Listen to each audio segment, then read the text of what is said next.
An American revolution in talk TV is here.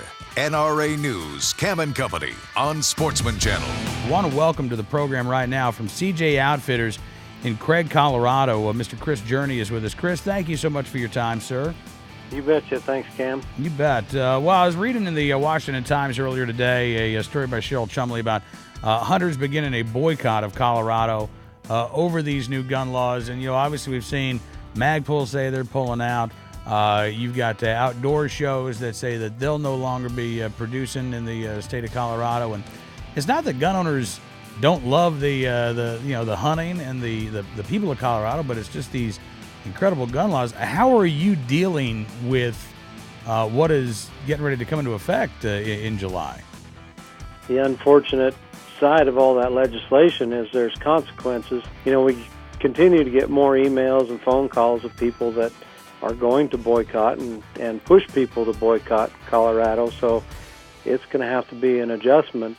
What is your feeling? I mean, look, you make a living as an outfitter. What's your feeling about people who say, listen, Chris, I support you, but we got to send these folks a message, and that means I got to stay away from the state of Colorado? Yeah, and, I support their message as well. We're concerned, and unfortunately we live here, so we're going to have to deal with it. Part of our effort is going to be to do what we can to fight this and get it overturned.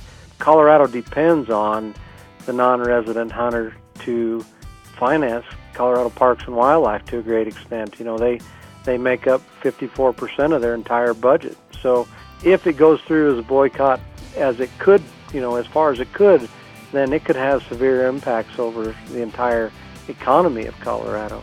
On the East Coast in Pennsylvania, the Eastern Sports and Outdoor Show shut down after the promoters there decided to ban modern sporting rifles. And you had everybody from archers to, guys who make boats say, all right, we can't be a part of the show anymore because you've gone after these folks. We are a close-knit community. Even if we, haven't all met one another, we do want to stand up for each other. And that's why I think you've got this. I feel kind of torn on this, Chris, because, again, we want to support those who are working to protect their rights and those who are trying to get their rights back in the state of Colorado. But at the same time, you don't want to reward the Hickenloopers of the world. You don't want to reward the Representative Fields of the world and let them know that they can restrict the rights of Coloradans without any real electoral or economic consequences. As the Outfitters Association and sportsmen here in Colorado, we're kind of stuck in the middle of that. And it'll continue to come out, the economic effects of this misguided legislation. When it's all tallied up at the end, I think it'll show a clear result of those laws being put into effect. NRA News, Cam and Company, Monday through Friday at 5 p.m. Eastern on Sportsman Channel.